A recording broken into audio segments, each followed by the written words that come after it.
Morning class 12th। कल हमने आपके चैप्टर जेनेटिक्स में मेंडल के लॉज को डिस्कस किया था। हमने डाई हाइब्रिड क्रॉस भी अब सीख लिया है, ट्राई हाइब्रिड भी सीख लिया है और मोनो हाइब्रिड भी सीख लिया है। पहली बात, जेनेटिक्स में जेनेटिक्स क्या है। जेनेटिक्स हम ये बता देते हैं कि जो हमारे एंसेस्टर से हमारे अंदर कैरेक्टर आ रहे हैं वो जेनेटिक्स है, वही इनहेरिटेंस है। जो यहाँ पर हम बात कर रहे हैं कि इसकी डिस्कवरी ग्रेगर जॉन मेंडल ने की थी, तो ग्रेगर जॉन मेंडल ने अपने अलग अलग एक्सपेरिमेंट्स परफॉर्म किए थे इसको दिखाने के लिए और उन्हें सक्सेस भी मिली थी। मेंडल का फर्स्ट एक्सपेरिमेंट जो कि मोनो हाइब्रिड क्रॉस का था, उसमें भी उन्हें सक्सेस मिली, जिसके बाद उन्होंने लॉज ऑफ सेग्रीगेशन दिया, लॉज ऑफ डोमिनेंस दिया, लॉज ऑफ फैक्टर भी दिया।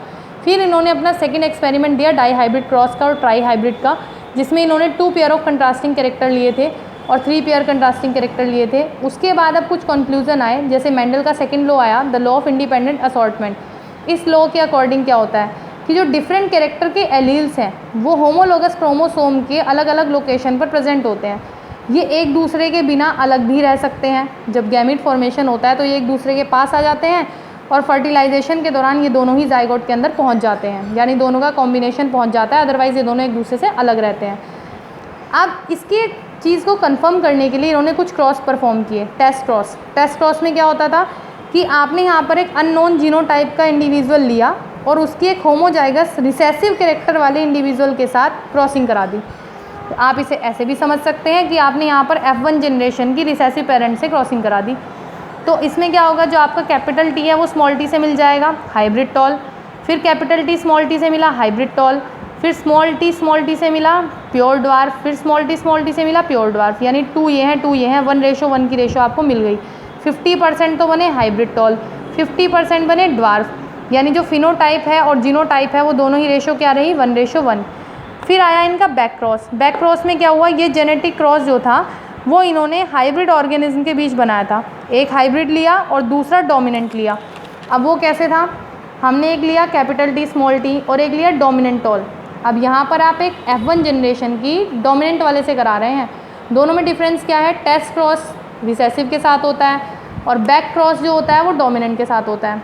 यहाँ पर कैपिटल T की कैपिटल T से कराएंगे प्योर टॉल, कैपिटल T की फिर कैपिटल T से कराएंगे प्योर टॉल, स्मॉल t की कैपिटल T से कराएंगे हाइब्रिड टॉल, फिर स्मॉल t की कैपिटल T से कराएंगे हाइब्रिड टॉल। रेशो फिर वही रही, 50% प्योर टॉल बनकर तैयार हो गए, 50% हाइब्रिड टॉल बन गए, यानी कि 1:1।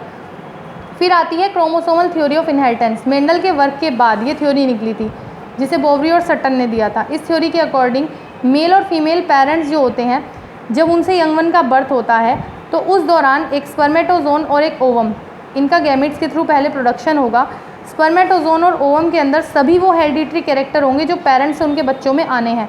स्पर्मेटोजोन जो होता है वो सिर्फ न्यूक्लियस के साथ प्रोवाइड होता है जाइगोट में, और इसमें क्या होता है कि ये आगे चलकर ऑफस्प्रिंग को डेवलप करने में हेल्प करता है। ये वो हेरिडिटरी ट्रेट शो करता है जो न्यूक्लियस के अंदर रुके रहते हैं।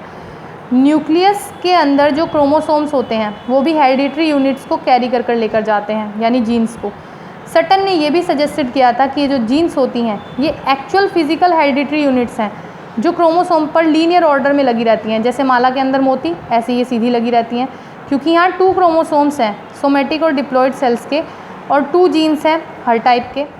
एक होमोलोगस क्रोमोसोम के अंदर एक टाइप का जीन होगा और दूसरे के अंदर दूसरा। मदर के अलग हैं, फादर के अलग हैं। जब ये दोनों क्रॉस करेंगे तो बच्चों में दोनों के कॉम्बिनेशन कैरेक्टर मिलेंगे। अब यहाँ जो क्रोमोसोम होता है हर एक टाइप का होमोलोगस, क्योंकि वो मियोसिस के दौरान सेपरेट हो जाता है और फिर आकर कहाँ मिलेगा, जिस टाइम पर फर्टिलाइजेशन होगा। सबसे पहले तो गैमीट एक टाइप का ही कैरेक्टर रिसीव करेगा, यानी 1 जीन के पास 1 ट्रेट होगा। फिर उसके बाद जो पेयर्ड स्टेट आएगी क्रोमोसोम की, उसमें क्या हो जाएगा कि ये जीन्स जो होंगे इनके अंदर स्टोर्ड हो जाएंगे। जाइगोट में आने के बाद मेल और फीमेल दोनों के जो जीन्स होते हैं वो जाइगोट में स्टोर्ड हो जाते हैं फर्टिलाइजेशन के थ्रू। तो यहाँ से फिनोटाइप की लिविंग ऑर्गेनिज्म के अंदर बहुत बड़ी वैरायटी तैयार होती है, जो ये दिखाती है कि कई कैरेक्टर्स जो होते हैं वो क्रोमोसोम के थ्रू ही डेवलप होते हैं। क्रोमोसोम कई जीन्स को अपने साथ लेकर आता है, इसीलिए एक घर में होने वाले 3 भाई बहन या 4 भाई बहन भी एक दूसरे के जैसे कैरेक्टर नहीं दिखाते, सबके कैरेक्टर्स अलग अलग होते हैं। यहाँ पर जो जीन्स हैं वो एक्चुअली उस कैरेक्टर को डिटरमाइन करते हैं जो क्रोमोसोम लेकर आ रहा है पेरेंट्स से गैमीट्स के थ्रू। ये theory of inheritance Boveri and Sutton ने 1902 में दी थी और बाद में मॉर्गन ने इसको 1933 में कंफर्म कर दिया था। क्रोमोसोम थ्योरी ऑफ इनहेरिटेंस ये भी बताती थी कि यहाँ पर मेंडेलियन फैक्टर और जीन्स जो होते हैं वो एक स्पेसिफिक लोकाई पर, जिसे हम लोकस कहते हैं सिंगुलर में, लोकाई पर क्रोमोसोम्स पर लोकेटेड होते हैं।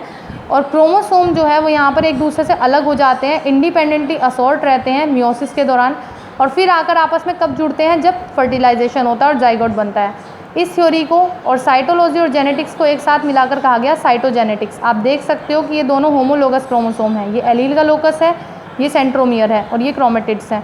यहाँ पर आकर ये मुड़ जाते हैं, ये दोनों अलग अलग टाइप के हैं। ये 2 pair of homologous chromosome show कर रहे हैं। तो इतना आपको भी करना है। Thank you.